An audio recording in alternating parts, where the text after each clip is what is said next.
பிரியமானவர்களே, இயேசுவின் நாமத்தில் நான் உங்களை வாழ்த்துகிறேன். இன்னைக்கு கூட ஆண்டவர் அழகான ஒரு வார்த்தையை நமக்கு சொல்லி இருக்கிறார்.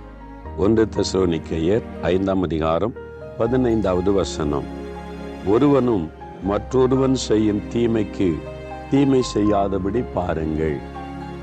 தீமை செய்கிறவர்களுக்கு நீங்க தீமை செய்யாம பாருங்க. நமக்கு தீமை செய்கிற மக்கள் நம்மை சுற்றில இருக்கத்தான் செய்கிறார்கள். இல்லை, நம்மளை வேதனைப்படுத்துறாங்க, நம்மளை துக்கப்படுத்துறாங்க, நமக்கு ஏதாவது தீமை செய்து நம்மளை எப்பவும் கோவப்படுத்திக்கிட்டே இருக்குன்னு நினைக்கிறாங்க. இப்படி ஆட்கள் நம்ம சுற்றில் இருக்கத்தான் செய்வாங்க. அதை நம்ம தடுக்க முடியுமா?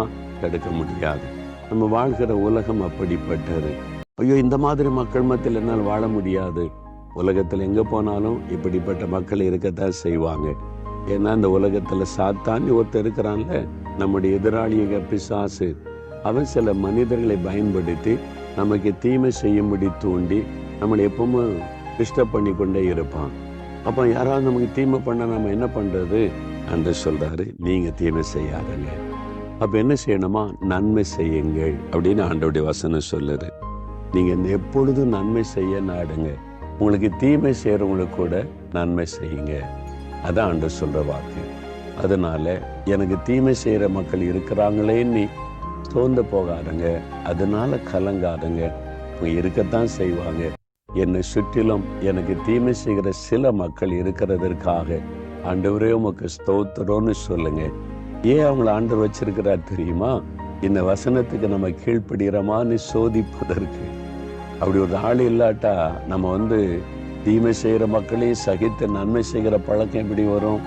அப்படி நினைத்து கொள்ளுங்க. அதனால எனக்கு தீமை செய்கிற மக்களுக்காக ஸ்தோத்திர ஆண்டவரே, அவங்களுக்கும் நான் நன்மை செய்கிறதற்கு எனக்கு ஒரு வாய்ப்பு தாருன்னு ஜெபம் பண்ணுங்க. ஆண்டவர் கிருபை தருவார். தகப்பனே, எங்களுக்கு தீமை செய்கிற மக்களையும் நாங்கள் நேசிக்கிற அந்த அன்பை எங்களுக்கு தாரும். எங்களுக்கு தீமை செய்கிற மக்களுக்கு நன்மை செய்கிற இருதயத்தை எங்களுக்கு தாரும். ஒவ்வொருவருக்கும் அப்படிப்பட்ட ஒரு நல்ல இருதயத்தை கொடுத்து ஆசீர்வதியும்.